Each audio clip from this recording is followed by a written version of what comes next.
এটা কি আপনার অফিস? হ্যাঁ, সিকিউরিটি, ওনারা দুজনকে বের করে দিয়ে আসো। আছে, আমি হাত উপরে ফেলবো। এই সেমরি এত দামি গাড়ি কই?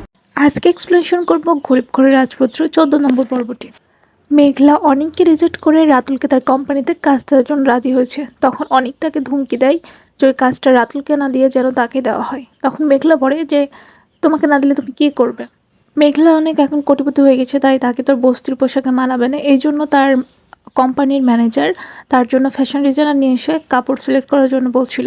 তখন মেঘলা বলে রাতুলকে যেন এই কাজটা দিয়ে দেওয়া হয়। তখন তার ম্যানেজার রাতুলকে ফোন করে বলে যে তুমি সিলেক্ট হয়েছো, তাই তোমাকে অফিসে দেখা করতে হবে। এবং রাতুলের সাথে যে পার্টনার ছিল সে পার্টনার অনেককে ফোন দিয়ে বলে দেয় যে আসলে এই কাজটা রাতুলকে দেওয়া হয়েছে। তখন অনেক মেঘলার অফিসে আসে এবং অফিসে আসার পর মেঘলাকে আবার ধুমকি দেয় যে কেন কী কারণে এটা করা হয়েছে। তখন তার ম্যানেজার জিজ্ঞেস করে তোমার সাথে কী সম্পর্ক যে তুমি এভাবে ধুমকি দিচ্ছ।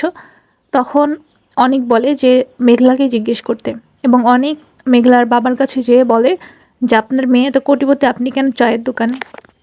তখন রাতুল আসে অফিসে আসার পর বলে যে কী করতে হবে। তখন মেঘলা দুইটা শর্ত দেয়।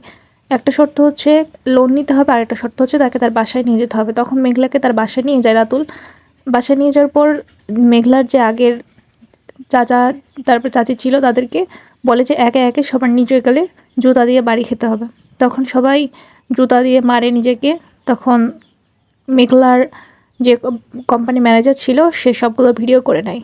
তো সামনে পর্বে কী হতে চলেছে দেখা যাক। আপনারা সবাই ভিডিওটা লাইক এবং কমেন্ট করে দেবেন।